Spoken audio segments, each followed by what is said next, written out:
Hi and welcome to yet another little edition of CaffiNation. Basically, what am I drinking? So today's coffee is the organic French roast coffee from the Organic Coffee Company, a Rogers family company.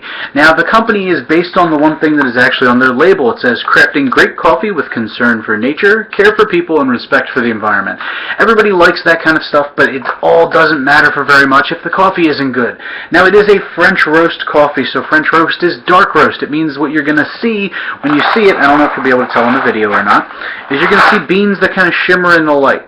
So they're going to be kind of dark, they're going to be kind of a little bit of oil on the top, and they're going to have a much more of the roasting characteristic present than what you would normally see for a lighter one, where you'd be able to taste and really recognize the actual variety for what it is.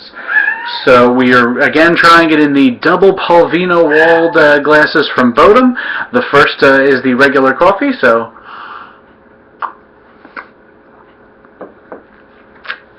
alright, now the coffee has a really nice mellow aftertaste. It really kind of evens out relatively nicely. The only problem with it is it has just a little bit of bitterness to it, not a lot of acidity overall, and it's a relatively good cup of coffee. It's rated around a 3 out of 5 beans. I like it. I think it's really smooth. It's easy to drink over and over again, which for me is a good thing. It doesn't kind of hit you in the mouth or anything like some really bad French roasts are. French roast is one of those overused terms that you really see a lot, and unfortunately, unless you can see it, if it's really, really oily, it's going to taste burnt. This does not go into the burnt category. It's much more dark roasted. You taste a lot of the roasted flavor to it, so it has kind of a little bit of a woody taste to it. It's not bad at all. It's just not fantastic, and I've had very few fantastic French roasts in my day. Now we're moving along to the espresso version again, the mini version of the same cup.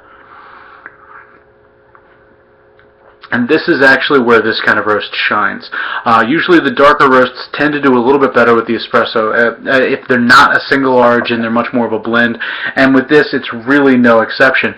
It's much smoother overall. The acid is still non-existent, and the bitterness kind of mellows out, and it gives you really a full kind of a tart espresso. So if you have ever had an espresso that doesn't necessarily make you go, but it makes you have that kind of a little bit of a kiss at the back end of it, where it's almost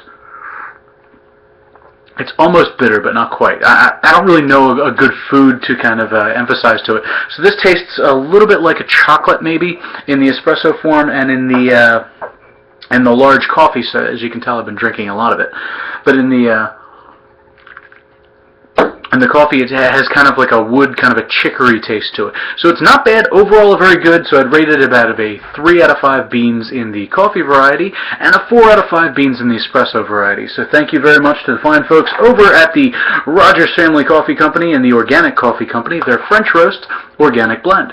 So thank you very much, and have a nice day. Remember, this is from the CaffiNation, so we have the CaffiNation channel on YouTube.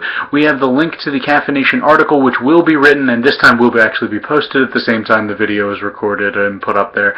So everything is going to be listed over at CaffiNation.com. And I like to spell it out because I ran a podcast for years, so it's www.CaffiNation.com. Have a good day, and stay caffeinated, people.